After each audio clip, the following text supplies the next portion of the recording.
જૂનાગઢના એક શિક્ષક ઓનલાઈન ફ્રોડનો શિકાર બન્યા છે। શિક્ષકને તકલીફ થતા રાજકોટના નિષ્ણાત તબીબની અપોઇન્ટમેન્ટ માટે ફોન કર્યો। થોડીવાર બાદ શિક્ષકને એક મહિલા ફોન કરે છે અને અપોઇન્ટમેન્ટ માટે મોકલેલી લિંક ઓપન કરવા માટેની સૂચના આપે છે। શિક્ષક તો ઓનલાઈન અપોઇન્ટમેન્ટના ભાગરૂપે લિંક પર ક્લિક કરે છે। આ સાથે જ અલગ અલગ 4 ટ્રાન્ઝેક્શન થઈ ગયા। આ 4 ટ્રાન્ઝેક્શનમાં શિક્ષકના ખાતામાંથી 99,501 રૂપિયા ઉપડી ગયા।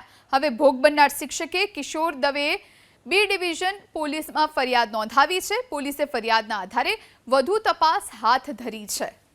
શિક્ષક તો ઓનલાઈન અપોઇન્ટમેન્ટના ભાગરૂપે લિંક પર ક્લિક કરે છે। આ સાથે જ અલગ અલગ 4 ટ્રાન્ઝેક્શન થઈ ગયા। આ 4 ટ્રાન્ઝેક્શનમાં શિક્ષકના ખાતામાંથી 99,501 રૂપિયા ઉપડી ગયા। હવે ભોગ બનનાર શિક્ષકે કિશોર દવેએ બી ડિવિઝન પોલીસમાં ફરિયાદ નોંધાવી છે। પોલીસે ફરિયાદના આધારે વધુ તપાસ હાથ ધરી છે।